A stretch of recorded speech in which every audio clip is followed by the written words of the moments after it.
Hello, मेरा नाम आदित्य पाल है। मैं ट्रिपल आईटी सिटी से सीएससी में बीटेक कर रहा हूँ। और मेरी मेंस की रैंक 34,000 था। मैं गैस सिटी में रहता हूँ। तो आज जो हम चैप्टर करने जा रहे हैं उसका नाम है स्ट्रेट लाइन। तो चैप्टर 11 क्लास चैप्टर 9 क्लास 11 का बुक का ये चैप्टर है। इसका नाम स्ट्रेट लाइन है। तो स्ट्रेट लाइन से तुम्हारे को क्या पता चल रहा है कि हमें जो इस चैप्टर में मेनली फोकस करना है वो स्ट्रेट लाइन्स और उसके बिहेवियर और उसका अ, उसकी एनालिसिस करनी, मतलब स्ट्रेट लाइन की ज्योमेट्री के बारे में पढ़ना है। ठीक है।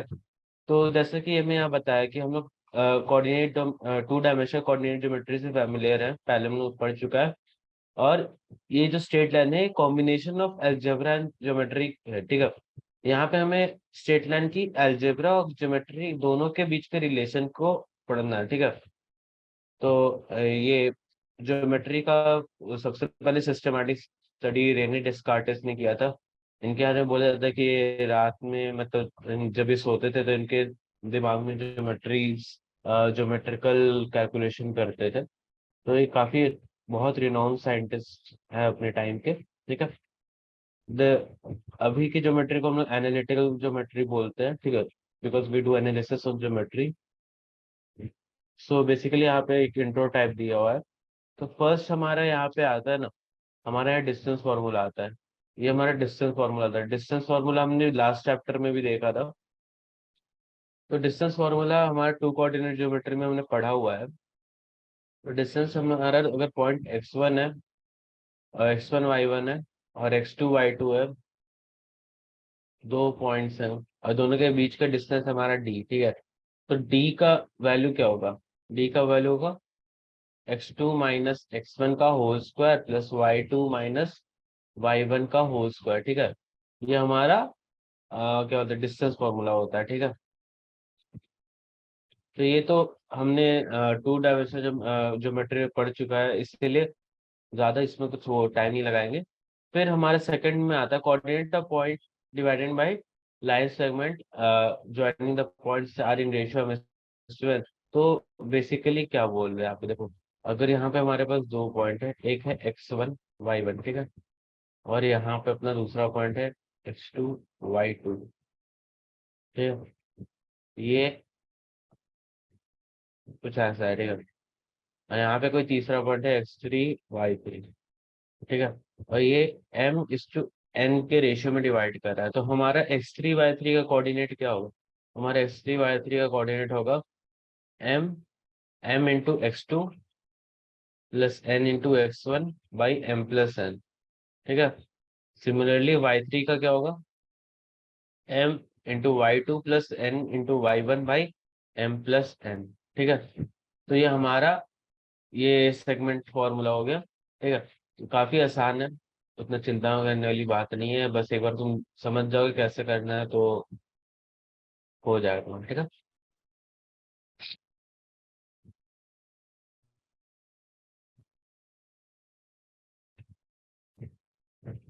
बेसिकली यहाँ पे एक एग्जांपल दिया हुआ है, फिर हमें मिड पॉइंट फॉर्मूला दिया हुआ है। तो सेम अगर सेगमेंट फॉर्मूला में अगर तुम देखो, अगर m = n हो जाए, मिड पॉइंट में क्या होता है, m/n का रेशियो 1:1 होता है, तो मतलब m = n। ठीक है। अगर m = n हो जाए तो मतलब m+m x2 + mx1/2m। ठीक है। कॉमन हुआ तो x2 + x1/2 आ जाएगा। ठीक है। तो वही हमारे को मिड पॉइंट फॉर्मूला होता है x1 + x2/2 plus y1 + y2/2। ठीक है। नेक्स्ट अपना इसमें आता है important area of triangle. Area of triangle जो अपना है, एरिया ऑफ ट्रायंगल हमें ऐसे याद रखना रहता है। इसका बहुत इंपॉर्टेंट, तुम ऑर्डर अच्छे से याद रखो नहीं तो गलती हो जाएगी। x1 × y2 - y3, then x2 y3 - y1 plus x3 y1 - y2। ठीक है। ये अपना एरिया ऑफ ट्रायंगल हो गया। ठीक है। x1 y2 - y3, x2 y3 - y1 और x3 y1 - y2। हमेशा याद रखना कि छोटे वाले नंबर बड़े वाले नंबर वो माइनस करते हैं। ठीक है। बट यहाँ पे सेकंड वाले केस में उल्टा हो जाता है। तो इधर एक इंपॉर्टेंट चीज है, if area of triangle A B C is 0 then 3 point A B C line on a line and they are collinear. ठीक है। तो ये एक और कोलिनियर प्रूव करने की हमारी कंडीशन आ गई हमारे पास। ये अगर किसी 3 कोऑर्डिनेट का अगर एरिया 0 आ रहा है और एक लाइन पे लाइन करते हैं और वो कोलिनियर होंगे, ठीक है। और हमारा नेक्स्ट पॉइंट आ रहा है slope of line. Slope of line को हम ये ऐसे मान सकते हैं कि angle made by line with the x axis, ठीक है। एक्स एक्सिस से जो एंगल बनाते हैं उसको हम लोग स्लोप बोलते हैं, ठीक है। यहाँ पे लिखो if theta is the inclination of line L then tan theta is the slope और ग्रेडियंट ऑफ द लाइन, ठीक है। Slope of a line is whose inclination 90 degrees is not defined. Slope of line is denoted by m. Thus m equals to tan theta. M equals to tan theta याद रखना हमेशा बहुत important है। और यहाँ पे हमें एक कंडीशन दी आ रही है कि slope of a line when coordinates of 2 points are given. तो मतलब दो लाइन की कोऑर्डिनेट दी रहती है तो हम लाइन का इक्वेशन यूज करते हैं, ठीक है। लाइन का इक्वेशन यूज करके हम लोग कैसे लिख सकते हैं? तो लाइन का जैसे कि इक्वेशन हम जानते हैं, लाइन की इक्वेशन क्या होती है, y2 minus y1 equal to m x2 minus x1, ठीक है। ये हमने पहले भी पढ़ चुकी है, ये लाइन की इक्वेशन होती है, ठीक है। इससे हम स्लोप कैलकुलेट कर सकते हैं,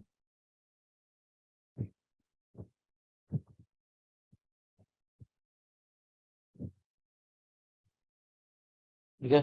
तो यहाँ पे हमें बताया हुआ, ये हमें एक्चुअली ट्रेडिशनल वे से बताया हुआ कि स्लोप ऑफ लाइन कैसे हम लोग निकाल रहे हैं इनका। ये तो प्रूफ है पूरी, ठीक है। यहाँ पे केस 2 भी हमें दी हुई है, ठीक है।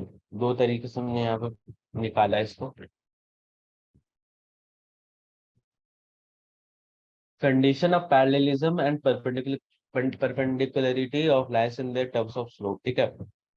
तो अगर if line is parallel to, if L1 line is parallel to L2, मतलब ये लाइन इसके बराबर है तो दोनों का स्लोप भी बराबर होगा, ठीक है। M1 इक्वल टू M2, ठीक है। परपेंडिकुलर का कंडीशन क्या है कि अगर दो लाइंस परपेंडिकुलर होंगे तो उन दोनों के स्लोप्स का प्रोडक्ट इक्वल टू -1 हो जाएगा, ठीक है। तो ये परपेंडिकुलरिटी की इंपॉर्टेंट एग्जांपल है, ठीक है। मतलब कंडीशन इंपॉर्टेंट कंडीशन है। तो यहाँ पे हमें बताया जा रहा है फाइंड स्लोप, तो हम लोग यहाँ स्लोप फॉर्मूला से आराम से स्लोप्स निकाल सकते हैं। और यहाँ tan थीटा से देखो tan 60 का वैल्यू डाल के √3 देखो स्लोप आ गया ना। अब एंगल बिटवीन टू लाइंस, ठीक है। एंगल बिटवीन टू लाइंस हमने एंगल बिटवीन टू लाइंस निकालना है तो हम इसको tan, जैसे हम लोग क्या बोलते हैं एंगल कैसे निकालोगे तुम? तो अगर हमारे पास θ2 एक एंगल है और एक θ1 एंगल है, ठीक है। तो हम जैसा कि जानते हैं स्लोप अपना होगा θ2 माइनस T1, θ1 दोनों लाइन के बीच में।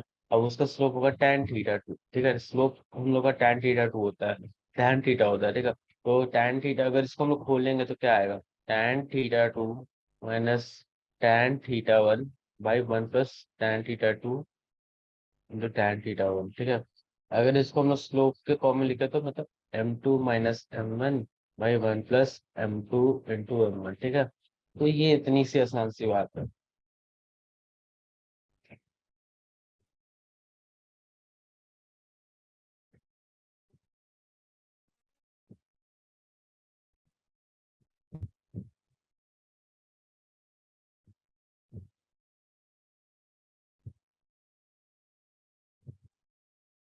तो एक यहाँ पे ये भी गिवन है।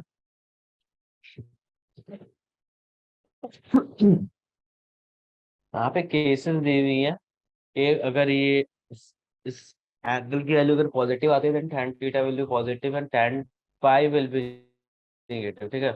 tan पाई ये है, ठीक है। द अपोजिट मतलब द रिफ्लेक्स एंगल या ऑब्ट्यूज एंगल तुम ऐसे बोलो, वो अपना निगेटिव होगा। अगर सेकंड केस में m2 ये वाली टर्म निगेटिव आ रही है then tan theta will be negative and tan pi will be positive, क्योंकि वो ऑप्टिम्स होती है वो एक्टिवेट हो जाएगी, वो चेंजेस इंटरचेंजेबल है, ठीक है। वो डिपेंड्स करता है कि वो कितना एंगल बना रहा है। यहाँ पे देखो एक क्वेश्चन दिया हुआ है, इजी क्वेश्चन है, आराम से सॉल्व कर सकते हो, देख लेना एक बार एनसीईआरटी बुक से। सिमिलर क्वेश्चन दिया हुआ है यहाँ पे, हमें देखना है स्लोप्स के थ्रू। ये भी एग्जाम्पल काफी आसान है, देख लेना एक बार। यहाँ पे हमारा एक्सरसाइज अपना 9.1 अभी इसको हम रखेंगे, करते हैं हम इसको भी। ये आज हम इसी को सॉल्व करेंगे बट अभी पहले चैप्टर एक बार डिस्कस कर लेते हैं। तो यहाँ पे आगे हमारा आ रहा है various form of equation of line. तो फर्स्टली हमें आता है हॉरिजॉन्टल एंड वर्टिकल लाइंस, ठीक है। हॉरिजॉन्टल और वर्टिकल लाइन से क्या मतलब है? देखो, ये लाइन अगर पैरेलल टू एक्स एक्सिस है तो इसको हम हॉरिजॉन्टल लाइन बोलते हैं, और इधर ये line parallel to Y axis है तो हम इसको क्या बोलते हैं, वर्टिकल लाइंस बोलते हैं, ठीक है। यहाँ पे हमें दिया find the equation of line parallel to the axis passing to -2, 3। -2, 3 से लाइन पैरेलल टू एक्सिस है, और दो लाइन है। एक तो एक्स इक्वल्स टू -2 हो जाएगी और एक वाई इक्वल्स टू 3 हो जाएगी, ठीक है। क्योंकि ये सिंपल सी बात है, -2 से पैरेलल क्रॉस करेगी, और ये वाई इक्वल टू 3 इससे क्रॉस करेगी, ठीक है। और दोनों को एक्सिस से पैरेलल होना है, तो मीन्स उनकी कोऑर्डिनेट, ओके। अब हमें नेक्स्टली आना है पॉइंट स्लोप फॉर्म पे। पॉइंट स्लोप फॉर्म क्या होता है? पॉइंट स्लोप फॉर्म होता है ये, जैसे क्वेश्चन जो मैंने पहले बताई थी। तो पॉइंट स्लोप फॉर्म से हम लोग लाइन की इक्वेशन आराम से निकाल सकते हैं, ठीक है। ये हमारी पॉइंट स्लोप फॉर्म है, ठीक है। और यहाँ पे हमारी 2 पॉइंट फॉर्म आ रही है। 2 पॉइंट फॉर्म क्या होती है? देखो, 2 पॉइंट फॉर्म कुछ नहीं होता। मान लो हमारे को एक जनरल टर्म में लिखना था, तो हमने ऊपर में वैसे लिखा है एम को वैसा करके, ठीक है। और जैसा कि हम जानते हैं, हम अगर हम कोई रैंडम वैल्यू ले लाइन के दोनों के बीच में, तो उसके बीच का इक्वेशन लिखे तो क्या आएगा? देखो, जैसे XY और X1 Y1 लेते हैं, तो Y-Y1 equal to M X-X1, ठीक है। ये हमारा इक्वेशन है। और ओरिजिनल हम दोनों पॉइंट हमें जब गिवन है ना, तो हम उससे स्लोप निकाल सकते हैं। तो वो क्या है? Y2 - Y1 X2 - X1। तो इसको यहाँ रिप्लेस कर दो तो तुम्हारी 2 पॉइंट स्लोप फॉर्म आ जाएगी, ठीक है। काफी आसान सा क्वेश्चन था, आराम से कर लो, मतलब आराम से, इजी टॉपिक्स है।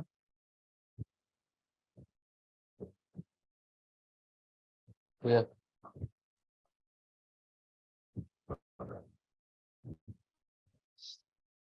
यहाँ पे इसका क्वेश्चन भी बना, कर लेना। Slope intercept form, slope intercept form क्या बता दो यार। देखो, स्लोप इंटरसेप्ट फॉर्म है, स्लोप गिवन है तुमको, एक इंटरसेप्ट गिवन है, या तो एक्स एक्सिस पे या तो वाई एक्सिस पे तुमको एक इंटरसेप्ट गिवन रहेगा, ठीक है। अब तुम उन देखो, तुम्हारे को क्या क्या गिवन है। तुमको ये इंटरसेप्ट की वैल्यू गिवन है, ठीक है? ये इंटरसेप्ट की वैल्यू है तुम्हारे, ये तो वो स्लोप गिवन है। स्लोप, एक सेकंड, ठीक है। वो स्लोप गिवन है, स्लोप गिवन है, और एक इंटरसेप्ट गिवन है यहाँ पे, ठीक है। तो तुम्हारे को इसके ऊपर पे इक्वेशन लिखना, तो हम जैसे कि एक आर्बिट्ररी वैल्यू लेते हैं .xy, ठीक है। तो उसके अराउंड हम इक्वेशन लिखते हैं, तो हम लोग लिख सकते हैं यहाँ से y इक्वल टू, होता क्या है, mx, ठीक है, प्लस c। ये अपना स्लोप इंटरसेप्ट फॉर्म होता है। देखो यहाँ पे लिखा हुआ है ना, ये अपना हम ऐसे डिराइव कर सकते हैं पॉइंट, स्लोप पॉइंट फॉर्म से, ठीक है। इजी है, आराम से समझ सकते हो, कोई ज्यादा हार्ड चीज नहीं है। एक एक चीज एक दूसरे से डिराइवेबल है और रिलेटेड है, ठीक है। तो अब यहाँ पे हम लोग आ रहे केस 2 पे हैं, जब वहाँ पे slope line mix slope M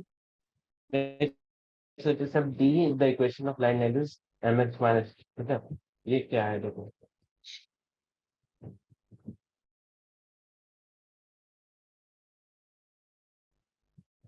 x intercept बनाने के बाद जो, मान लो वहां पे गिवन क्या है, हमें इसकी वैल्यू डी गिवन है, और ठीक है, सेम स्लोप है। तो हम वापस इक्वेशन में जाते हैं, तो y-0, ठीक है, और एम x-d, ठीक है। तो हम वापस इसको फॉर्म में लिख सकते हैं W x-d, ठीक है। तो यही चीज लिखी हुई है वहां पर, कोई वो हार्ड मैथ्स नहीं है, ठीक है।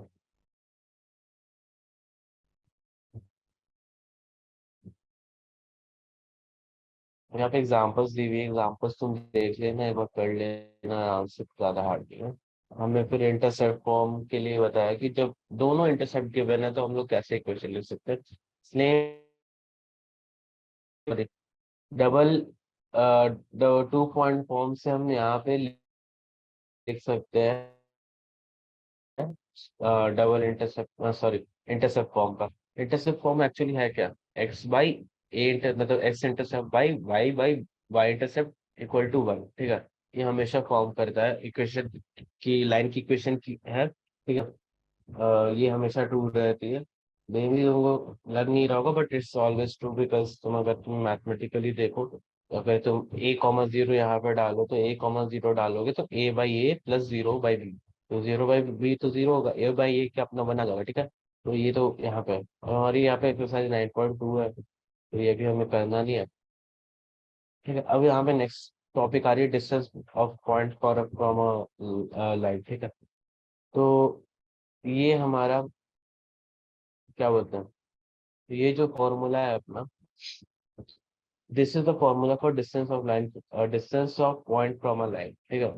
ये अपनी लाइन की क्वेश्चन है, ठीक है। लाइन के जो कॉन्स्टेंट्स है उनका वो क्या होता है, स्क्वायर रूट है, ठीक है, नीचे। और ऊपर जो मॉड में आएगा रिजल्ट, वो अपना डिस्टेंस होगा, ठीक है। सिमिलरली अभी नीचे एक और है, distance between two parallel lines. और distance between two parallel lines हमारा सीधे हो जाएगा C2 - C1, C2 - C1 by ये क्या बोलते हैं, कॉन्स्टेंट्स का स्क्वायर, ठीक है। जो हमने ऊपर किया वही है, डी को mod C2 - C1 by under root one plus M square, ठीक है। ये हमेशा फॉलो करना है, यही इसी चीज को, ठीक है। ये हमारा फिर क्वेश्चन गिवन है, इसी पे 9.3 एक्सरसाइज बेस्ड है। फिर हमारे पास यहाँ पे मिसलेनियस एग्जाम्पल है, मिसलेनियस एग्जाम्पल एक बार सॉल्व कर लेना, ठीक है। फिर उसके बाद उसके बाद तुम मिसलेनियस एक्सरसाइज सॉल्व कर सकते हो, काफी मतलब ट्रिकी क्वेश्चंस रहते हैं, तो एक बार देख लेना।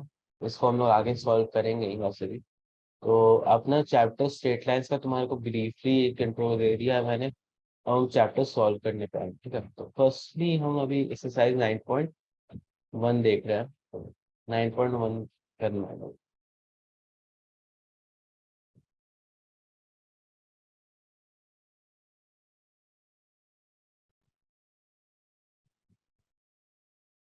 ठीक है।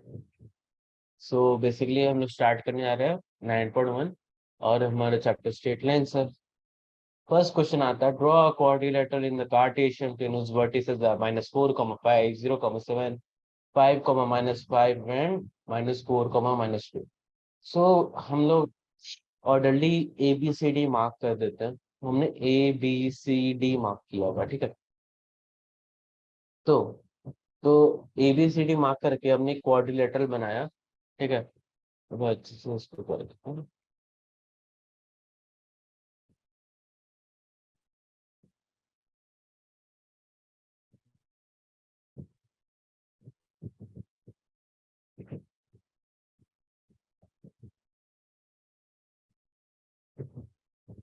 ठीक है। ये इतना A B C D quadratic quadratic quadratic quadrilateral है, ठीक है। और हमें यहाँ पे दो, हमने यहाँ पे एक डायगोनल बना दिया एसी, ठीक है। और डायगोनल बनाने का फायदा क्या है कि हमें इस क्वाड्रिलेटर का एरिया निकालना है। क्वाड्रिलेटर का एरिया निकालने से मतलब क्या है कि हमें इसका जो है क्या बोलते हैं, इसको ड्रॉ करना था, हमने ड्रॉ कर लिया, ठीक है। इसका एरिया निकालना है, तो हमें हमने इसको डायगोनल बना के दो, क्योंकि हमें ट्रायंगल का एरिया निकालना है। ट्रायंगल का एरिया तुम निकाल सकते हो, एरिया ऑफ ट्रायंगल निकाल सकते हो, ठीक है। बट एरिया ऑफ क्वाड्रिलेटरल भी तुमने नहीं सीखा, एरिया ऑफ क्वाड्रिलेटरल नहीं सीखा है, ठीक है। एक्चुअली एरिया क्वाड्रिलेटरल भी सेम टेक्निक से निकाल से, बट इट्स मतलब ज्यादा बड़ा इक्वेशन हो जाता है, तो इसीलिए बच्चों को सीधे एरिया ऑफ ट्रायंगल से निकालने का आदत दिलवाते हैं, because it's more easier and more feasible, ठीक है। तो हम पहले क्या करेंगे कि अगर तुम एरिया क्वाड्रिलेटरल निकालो तो area of triangle ADC and plus area of triangle ABC, ठीक है। तो हमें ये करना है, ठीक है। तो एरिया क्वाड्रिलेटरल एबीसीडी क्या है, area of triangle ADC plus area of triangle ABC, क्योंकि area of triangle ADC plus area of triangle ABC. तो एरिया और ट्रायंगल क्या है तुम्हारा,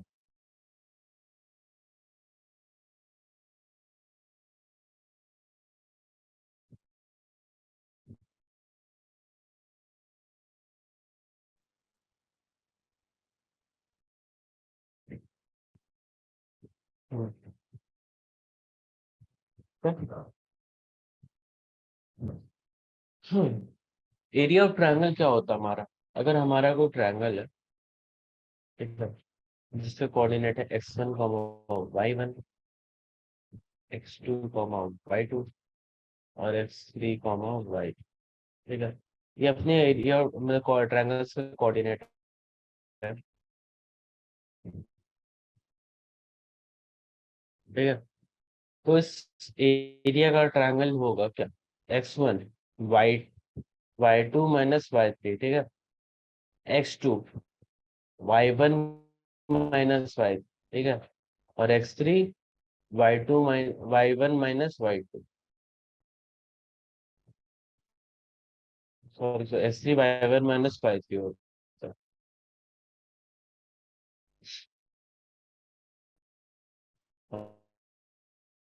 और x2 y3 minus y1, sorry sorry sorry sorry.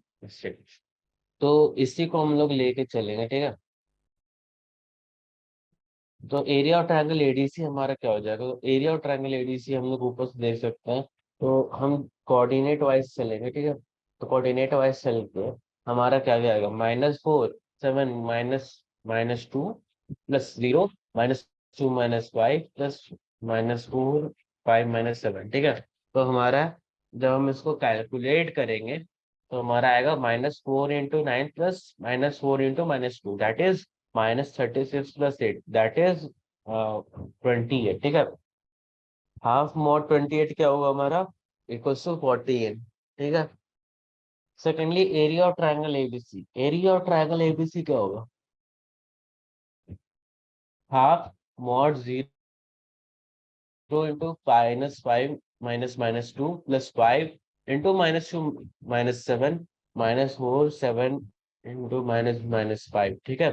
तो अब हम इसको कैलकुलेट करेंगे तो हमारे यहाँ 0 आएगा, यहाँ आ जाएगा 5 इंटू -9, ठीक है, -7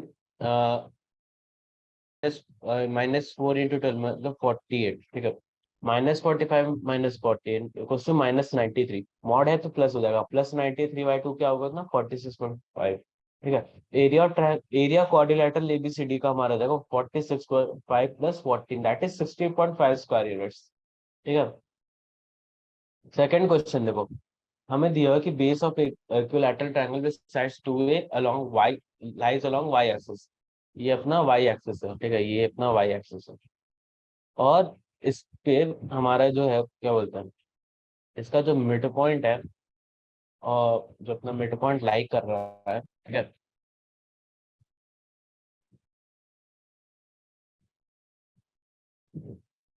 द बेस ऑफ तो अपना ये जो बेस है इसका लेंथ 2 है, ठीक है, साइड्स का लेंथ 2 है, इसका लेंथ 2 है, इसका लेंथ 2 है, ठीक है। तो ये 90 डिग्री है। तो यहाँ से तुम देख सकते हो base of equilateral triangle sets 2 along y axis such that the mid point of the base is at origin, ये ओरिजिन पे है 0,0 पे, ठीक है। और find the vertices of the triangle, ठीक है। तो फर्स्टली तुम एक चीज देख सकते हो कि जो तुम्हारे सबसे इजी वर्टेक्स निकालना है वो है बीसी। बीसी का वर्टेक्स तुम कैसे निकालो? बी, क्योंकि तुम्हारा इक्विलैटरल ट्रायंगल में बेस लाई कर रहा है तो बी का जरूरी है कि एक्स कोऑर्डिनेट 0 का, बी और सी का एक्स कोऑर्डिनेट 0 का, और बी सी एक्स कोऑर्डिनेट तुम्हारा 0 होगा, ठीक है। और क्योंकि इसका मिड पॉइंट अगर हमारा 0,0 पे लाई कर रहा है तो हम ये कह सकते हैं कि एक पॉजिटिव साइड ऑफ वाई पे होगा और एक निगेटिव साइड ऑफ वाई पे ए डिस्टेंस पे होगा, ठीक है। तो वाई तुम्हारा हो जाएगा प्लस माइनस, ठीक है। तो तुम्हारा तो बीसी का इतना इंफॉर्मेशन आ गया। अब ए के बारे में देखो, ए तुम इतना जानते हो कि ए तुम्हारा एक्स एक्सिस पे लाई करेगा बिकॉज तुम्हारा मिड पॉइंट परपेंडिकुलर है और फिर इक्विलैटरल ट्रायंगल तो वो स्ट्रेट लाइन पे रहेगा एक्स एक्सिस पे, ठीक है। ये तो तुम जज कर लियो, तो तुम यहाँ से बता सकते हो ए का वाई एक्सिस वाई कोऑर्डिनेट 0 होगा। सेकेंडली तुमको क्या करना है? तुम जैसा कि जानते हो कि यहाँ पे 90 डिग्री फॉर्म होता है और तुम यहाँ पे देख रहे हो साइड्स का लेंथ 2 है, ठीक है। ये साइड का लेंथ 2 है और इसका लेंथ ए है और ये एक राइट एंगल ट्रायंगल है, तो तुम यहाँ से ए एडी का लेंथ निकाल सकते हो। तो एडी का लेंथ तुम्हारा क्या आ जाएगा? √4 a² minus a² that is equal to √3 है। ये तुम्हारा एडी का लेंथ आ जाएगा। एडी का लेंथ आ जाएगा तो तुम क्या कर सकते हो? एडी के लेंथ को या तो तुम्हारे देखो अगर तुम्हारा एडी आ रहा है, जरूर तुम्हारा एडी आ गया, तुम्हारे ये लेंथ आ गया, और तुम्हारा वाई कोऑर्डिनेट 0 है, तो तुम ए का कोऑर्डिनेट सीधे सीधे लिख दोगे। ए का कोऑर्डिनेट क्या आ जाएगा, √3a, 0। और यही टीचर तुमको काट देंगे, ठीक है। क्यों काट देंगे, अब सुनो। क्योंकि you have seen only one side of it, ठीक है, you have not seen the other side. तो अगर हम क्या बोल रहे हैं, तो मतलब मेरी बात सुनो कि तुम एक साइड ही देख रहे हो सकता है ये इसकी ये इधर ट्रायंगल हो, ठीक है, और तुम्हारी ये पॉइंट यहाँ है। इसीलिए बोलते हैं हम, तो इसीलिए वो हो सकता है कि एक्स की निगेटिव साइड में, तो हम यहाँ पे लिखेंगे ±√3a, 0, ठीक है।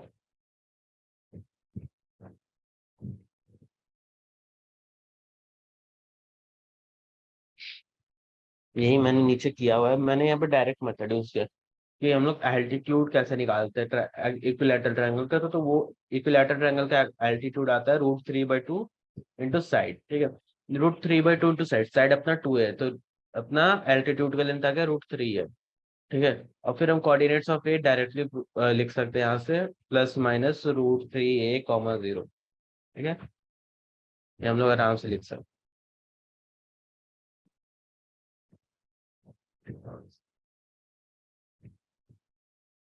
थर्ड क्वेश्चन है, find the distance between Px1 y1 and Qx2 y2 first PQ is parallel to y axis and PQ is parallel to x axis, ठीक है। तो हमने एक डायग्राम से तुमको समझाने की कोशिश की है, देखो यहाँ पे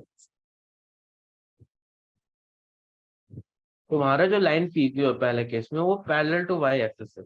तुम्हारा लाइन PQ, यहाँ पे लाइन PQ, ठीक है, पैरेलल टू y एक्सिस। यहाँ तुम्हारा line line PQ is parallel to x axis, ठीक है।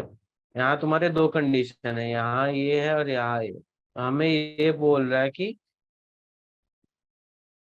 हमारे को पूछ रहा है कि फाइंड द डिस्टेंस बिटवीन ये क्या बोलते हैं दोनों PQ पॉइंट्स के, ठीक है। अगर तुम जानते हो कि ये क्या बोलते हैं line parallel to y axis है, तो एक चीज होगा कि यहाँ पे जो तुम्हारे x के कोऑर्डिनेट्स होंगे ना, वो बराबर होंगे। यहाँ पे x coordinates of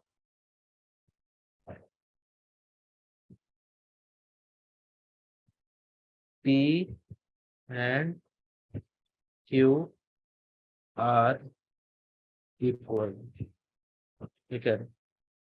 x coordinates बराबर है, तो अगर तुम डिस्टेंस फॉर्मूला लगाओगे भी, x2 - x1 तो हमेशा 0 आएगा।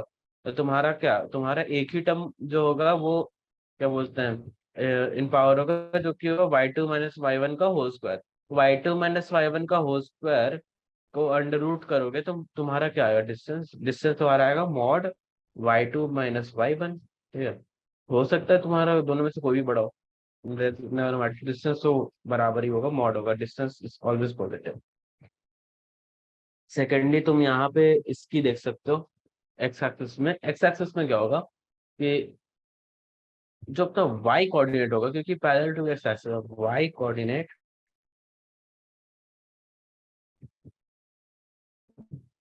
और पी एंड क्यू आर, तो यहाँ से तुम क्या लिखोगे, तुम यहाँ से जो डिस्टेंस फॉर्मूला लगाओगे तो तुम्हारा डायरेक्टली आंसर आएगा x2 - x1 का मॉड, ठीक है। तो मैंने यहाँ पे लिखा भी हुआ है ऐसे तो।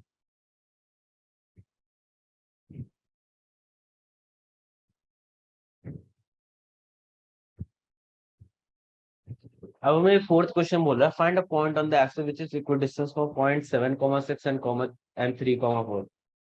तो find a point on the x axis which is equal distance from point 7, 3 and 3, 4। मतलब हमारा एक पॉइंट है जो एक्स एक्सिस पे लाई कर रहा था, तो हम उस पॉइंट के बारे में क्या जानते हैं, वो कोई भी रैंडम आर्बिट्ररी पॉइंट ए पे लाई करता हो, ठीक है, ए डिस्टेंस फ्रॉम ओरिजिन, ठीक है। अपना वो पॉइंट वहां लाई करता है, और इसका जो वाई कोऑर्डिनेट होगा वो 0 होगा, क्योंकि ये एक्स एक्सिस पे लाई कर रहा है, ठीक है। वाई कोऑर्डिनेट 0 होगा। हमसे जो बोल रहा है कि ये, ठीक है, ये D1 और ये D2। तो यहाँ से बोल रहा है कि ये D1 इक्वल टू D2, ठीक है, D1 equal to D2 given है। तो हम यहाँ से लाइन पी क्यू की क्या बोलते हैं, फ्रॉम डिस्टेंस फॉर्मूला हम यहाँ से पीओ निकालेंगे, ठीक है, PO equal to D1, PO equal to D1, ठीक है। तो हमारा वो क्या आ जाएगा, 7 - A का होल स्क्वायर और 6 - 0 का whole square, that is 7 - A का होल स्क्वायर प्लस 6 स्क्वायर, ठीक है, which is equal to O Q. O Q क्या अपना D2, ये अपना D2 है, ठीक है। तो वो क्या होगा, 3 - A का होल स्क्वायर 4 - 0 का होल स्क्वायर, मतलब 3 - A का whole square plus 4 square. PO equal to O Q, मतलब distance of one equal to distance of two, ठीक है। यहाँ पे अपना क्या हो जाएगा, √7 - A का whole square plus 6 square equal to √3 - A का whole square plus 4 square, square cut जाएगा, ठीक है। तो फिर वो ओपन में आ जाएगा, 7 - A² प्लस 6 स्क्वायर और 3 - A² प्लस 4 स्क्वायर, ठीक है। ओपन कर देंगे सब कुछ, 36 - 16 अपना 20 हो जाएगा, वो अपना एक साइड में ले आया, और A² वाली टर्म्स को हम लोग इधर ले आए, ठीक है। तो हम लोग जैसा कि जानते हैं, ये अपना क्या, ये क्या चीज का फॉर्मूला फॉर्म कर रहा है, A² - B² which is equal to A plus B into A - B, ठीक है। अब यहाँ पे हम A+B करेंगे, 3 - A प्लस 7 - A, तो हमारा 10 - 2 आ जाएगा, और 3 - A - 7 - A करेंगे तो हमारे क्या जाएगा, 7, ए कट जाएगा, ठीक है, और -4 हो जाएगा, हाँ ठीक है। तो यहाँ से -4 को हम अगर 20 से डिवाइड करें तो -5 उधर चला जाएगा, और फिर उसके बाद 5 को इधर ले आए और 2A को उधर भेजे, मतलब 2A = 10 + 5, ठीक है। और ये मतलब 2A = 15 हो जाएगा। अब 2A = 15 मतलब A = 7.5, तो अपना जो आर्बिट्ररी पॉइंट वो आ रहा था एक्स एक्सिस पे, उसकी वैल्यू होती है 7.5, 0, ठीक है। इतनी आसान क्वेश्चन है, कोई टेंशन वाली बात नहीं है, आराम से हो जाता है। फिफ्थ क्वेश्चन है, find the slope of line which passes through the origin and the mid point of the line segment joining points P and B, ठीक है, P एंड B। तो मिड पॉइंट्स ऑफ PQ क्या होगा, PQ का mid point होगा क्या, find the slope of a line which passes through origin at the midpoint of the line segment joining PB। Sorry PQ लिख दिया मैंने ना, वही कंफ्यूजन हो रहा है, PB, ठीक है। तो एक्चुअली देखो, तुम अगर क्वेश्चन देख रहे हो तो find the slope of line, मान लो PB है, तो एक लाइन तुम्हारा यहाँ पे है PB,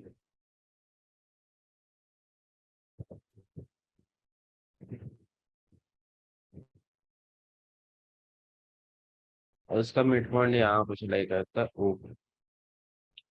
तो बोल रहा है कि जो find slope of line which passes through origin and the mid point of line segment joining PB। तो ये एक कोई लाइन है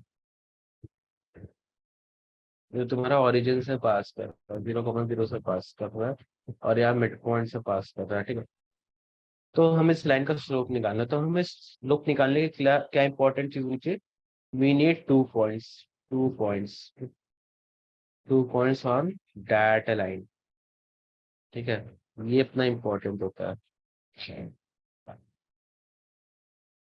तो हमारे पास 2 पॉइंट क्या आ गया, एक तो P की कोऑर्डिनेट है, B की कोऑर्डिनेट है, मिड पॉइंट निकाल लेंगे तो हमारे पास दोनों लाइन आ जाएगी, ठीक है। तो मिड पॉइंट ऑफ PB हमने निकाल ली, जो कि हमारा O है, ठीक है। तो वो एक्चुअली क्या आ रहा है, 0 + 8/2 -4 + 0/2, दैट इज O4, -2 है अपना लाइन। तो जैसे मैंने लिखा, for calculating slope we need 2 points, ठीक है। तो अपना एक पॉइंट 4 - 2 है और दूसरी पॉइंट 0,0 है। तो slope intercept form, slope point form से हम निकाल सकते हैं। तो हम यहाँ से निकाल सकते हैं y को m की वैल्यू निकाल सकते हैं, जो क्योंकि y2 - y1/x2 - x1, that is हम वैल्यूज पुट कर देंगे तो वो अपना -2 - 0/4 - 0 दैट इज -1/2। तो अपनी इस लाइन की स्लोप आ गई, इस लाइन की स्लोप आ गई अपनी, ठीक है। अब हमें बोला है without using the Pythagoras theorem, ठीक है। पाइथागोरस थ्योरम बिना यूज के show that the point 4, 4, 3, 5 and 8 1 - 1 the vertices of right angle triangle. तो बेसिकली अगर राइट एंगल ट्रायंगल प्रूव करना है तो पाइथागोरस थ्योरम यूज किए बिना कैसे करेंगे। तो अगर पाइथागोरस यूज करते तो हम लोग इसका डिस्टेंस निकालते हैं इनके बीच में, ठीक है। बट वो करना नहीं है हमें। हमें क्या करना है, हमें दिखाना है कि ये राइट एंगल ट्रायंगल कैसे है। तो हम एक चीज जानते हैं कि अगर राइट एंगल ट्रायंगल है तो उनमें one of the angles, sorry, right angle triangles, one of the angle is 90 degree,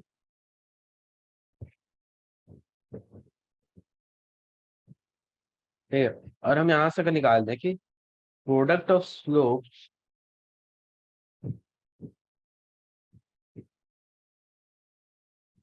of two sides equal to -1, अगर हम ये प्रूव कर दें तो हमारे को ये प्रूव हो जाएगा कि वो राइट एंगल ट्रायंगल है, ठीक है। तो अपने पास गिवन क्या, अपने पास तीनों वर्टिसेस के कोऑर्डिनेट्स गिवन है। तो हम लोग हर एक लाइक से ए बी का स्लोप निकाल सकते हैं, बी सी का स्लोप निकाल सकते हैं और सी ए का स्लोप निकाल सकते हैं। तो when we take out the slopes, मतलब हम जब स्लोप्स निकाल लेते हैं तो हमारे पास जो स्लोप्स आएंगी वो हमारी वैल्यू आएगी -1 आ रही है, एक की 3/2 आ रही है, सॉरी, हाँ एक बार 3/2 आ रही है और एक की 1 आ रही है। सो -1 × 3/2 -3/2, तो उसकी प्रोडक्ट -1 के बराबर नहीं आ रही है। 3/2 × 1 दैट इज 3/2 अगेन, तो इसकी भी प्रोडक्ट की वैल्यू -1 नहीं हो रही है। But when we multiply A B and A C then it is -1। तो हम ये बोल सकते हैं कि ए बी ए सी मतलब ये वाली एंगल जो एंगल ए होगी, यहाँ से हम ये प्रूव भी कर सकते हैं कि angle A equal to 90 degree है, ठीक है। और यहाँ से हम लिख सकते हैं कि ये राइट एंगल ट्रायंगल है, ठीक है, क्योंकि we know that it is a triangle, ठीक है। ये तो हमारे को है, ये हमें पता है कि वो ट्रायंगल है, अगर उसमें एक एंगल 90 डिग्री है तो वो श्योरली राइट एंगल ट्रायंगल, ठीक है। सेवंथ क्वेश्चन है find the slope of the line which makes angle 30 degree with the positive Y axis measured anti clockwise. Anti clockwise क्या होता है, घड़ी के उल्टे दिशा, ठीक है, दिस। अब बोला find the slope of the line which makes angle 30 degree with the positive direction of Y axis, positive direction of Y axis से 30 डिग्री, ठीक है, ये हो। तो अपने पास यहाँ जो टोटल थीटा एंगल आ रहा है वो आ रहा है क्या, 90 degree plus 30 degree, that is 120 degree. और हमारा जो स्लोप होता है एम इक्वल टू, वो होता है tan थीटा। और tan 120 डिग्री को हम लिख सकते हैं tan π - 60 डिग्री। π - 60 डिग्री क्या होता है, वापस अपना tan,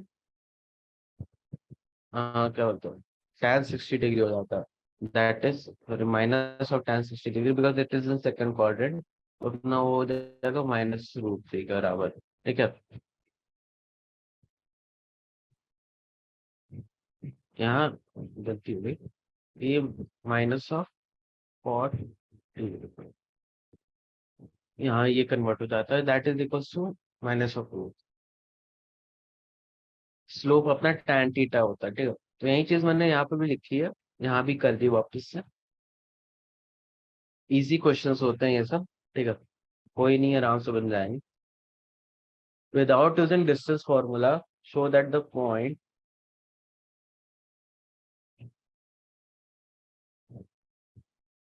without using distance formula, show that the point -2, -1, 4, 0 and 3, 3 and -3, 2 are the vertices of parallelogram। ठीक है, तो पॉइंट हमें दिया हुआ है A -2, -1, B 4, 0, C 3, 3 and D -3, 2। ऐसे जानते हो पैरेललोग्राम क्या होता है। Parallelogram is a four sided figure with all sides means all opposite sides equal and parallel to each other, ठीक है। तो ये साइड इक्वल होगी, ये साइड, ठीक है, और ये साइड इस साइड की इक्वल होगी। और A B parallel C D होगा, और ए डी पैरेलल बी, ठीक है। अगर हम यहाँ से ये दो कंडीशन मेट कर जा रहे हैं तो ये वर्टिसेस पैरेललोग्राम की है, ठीक है। तो फर्स्टली हमें ए बी की, हमें सारे वर्टिसेस के पॉइंट्स गिवन है, तो हम A B B C C D A D के स्लोप्स निकाल सकते हैं। अकॉर्डिंगली देख सकते हैं कि अगर हमारे one of the two slopes are equal, ठीक है, one of the two slopes are equal and other two pairs are equal, ठीक है, तो हम वो बोलेंगे पैरेललोग्राम। अगर कोई दो ही स्लोप इक्वल हो गए एक दूसरे के तो वो पैरेललोग्राम नहीं होगा, क्योंकि और अपोजिट पेयर को भी इक्वल होना होता है, ठीक है। ना वो ट्रेपेजियम फिगर हो जाएगा अगर एक ही साइड रहे तो। देखो यहाँ पे गिवन है एम ए बी क्या, एम ए बी हो गया 0 - 1, ठीक है। यहाँ पे 1/6 आ रही है इसकी वैल्यू, बी सी की वैल्यू -3 आ रही है, सी डी की वैल्यू 1/6 आ रही है, और ए डी की वैल्यू -3 आ रही है। तो हमारा A B parallel C D हो गया, A B parallel C D हो गया, और A D parallel B C हो गया। तो यहाँ से दोनों कंडीशन हमारी मेट हो जा रही है, तो हम यहाँ से कह सकते हैं कि ए बी सी डी है वो एक पैरेललोग्राम फिगर है, ठीक है। अब हमें एक क्वेश्चन दिया है, find the angle between the x axis and the line joining the points -3, 3, -1 and 4, -2।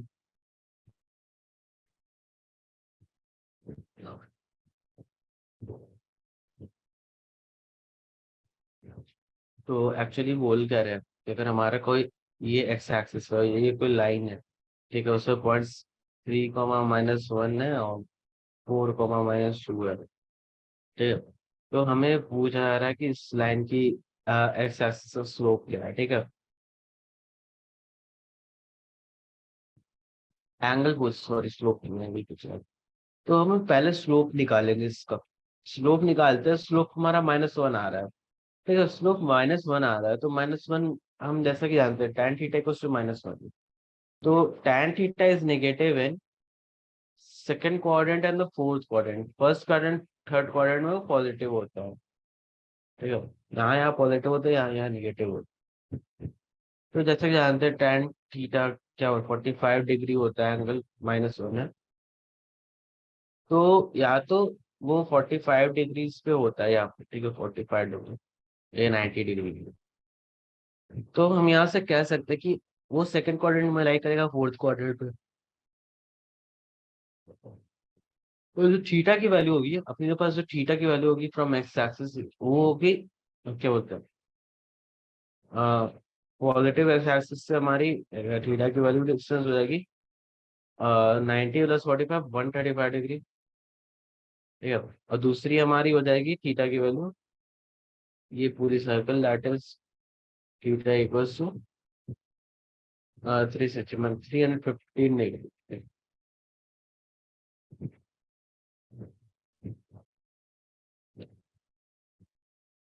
ये अपनी थीटा की वैल्यू हो जाएगी।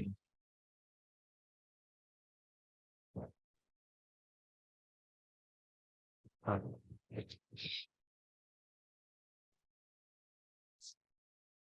यहाँ पे दी गई है, slope of a line is double of the slope of the another line. Slope of a line is double of the slope of the another line. If the tangent of the angle between them is 1/3, then one slopes. Given क्या है कि एक slope है, m1 slope है, मान लो two slopes are there, m1 और m2, ठीक है। तो आर्बिट्री कंडीशन मांग लेते हैं कि m1 is 2 times of m2, m1 is 2 times of m2, ठीक है। तो हम लोग को गिवन क्या है कि जो m1 लाइन है, m1 लाइन है और m2 लाइन है, उनके बीच का एंगल tan थीटा इक्वल्स 1/3 है। तो हम लोग tan थीटा इक्वल्स 1/3 लिख सकते हैं, ठीक है। तो जैसा कि हम जानते हैं कि यहाँ पे दो कंडीशन होता है।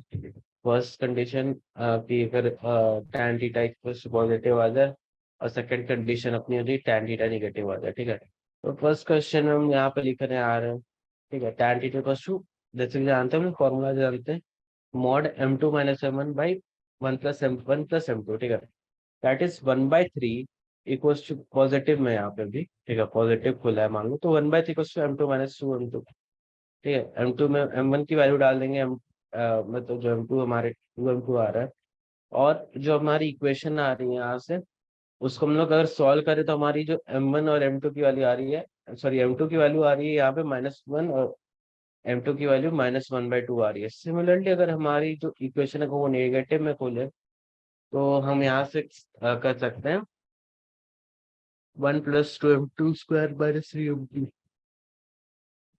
जो कि हो जाएगा m2 - 1/2m2 - 1, that is m2 = 1 और m2 = 1/2। अब जैसा कि जानते हैं कि हमारी जो वैल्यू होती है, m1 की वैल्यू होगी वो 2 टाइम्स ऑफ m2 है, तो m1 की यहाँ से हम वैल्यू क्या निकालेंगे, इसके लिए m1 की वैल्यू हो जाएगी -2, और इसके लिए m1 की वैल्यू हो जाएगी -1, ठीक है। तो इधर m1 की वैल्यू हो जाएगी क्या, m1 की वैल्यू हो जाएगी 2, और यहाँ पे m1 की वैल्यू हो जाएगी 1, ठीक है। तो हमारा जो स्लोप्स आ रहा है क्या आ रहा है, पहला केस आ रहा है 1 -1, -1 एंड -2। सेकंड में वैल्यू आ रही है हमारी -2 एंड -1।